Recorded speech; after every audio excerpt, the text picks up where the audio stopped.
Good one. Okay. The big enormous turnip, adapted from the book of P.D. Eastman. One day, an old man planted a turnip. The old man said, Grow turnip, grow turnip, grow big and so you will have something to eat.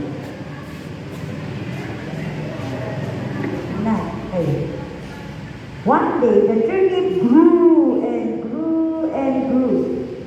It was very, very big. It was a big, enormous turnip. So the old man tried to pull the turnip.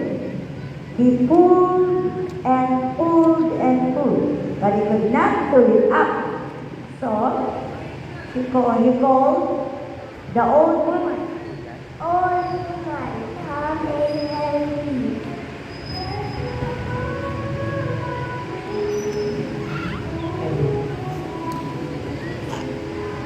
And he said, and they pulled and pulled and pulled, but they could not pull it up. So they called the granddaughter.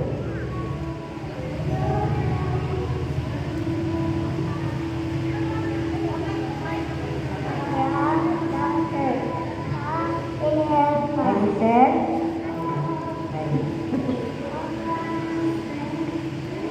and they pulled and pulled and pulled, but they could not pull it up. So they called the grandson. Grandson, come and help us. And they pulled and pulled and pulled, but they could not pull it up. So they called the lazy black dog.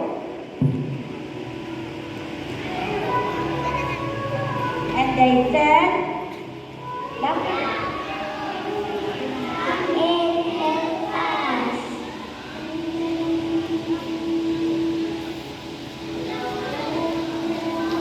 and they pulled and pulled and pulled, but they could not pull it up. So they called the snippy cat, snippy cat.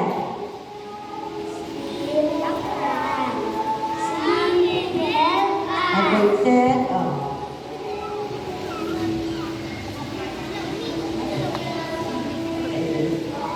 and they pulled and pulled and pulled, but they could not pull it up.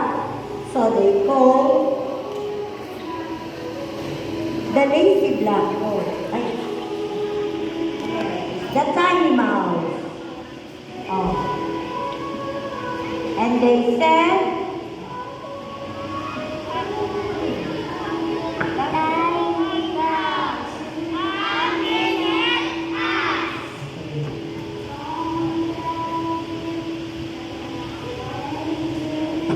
and they pull and pull and pull, but at last,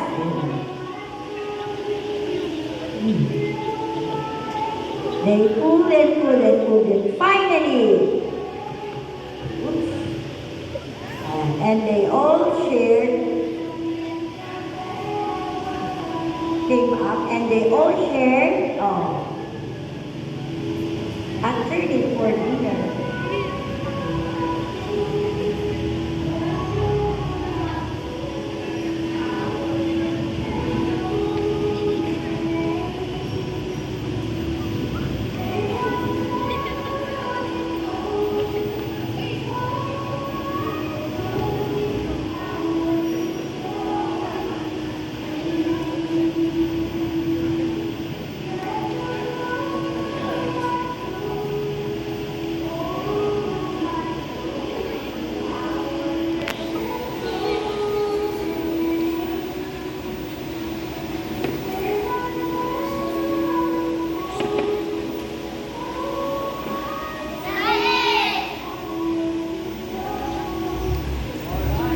Alright, thank you so much, Miss Lola, sa napakaganda nilang presentation.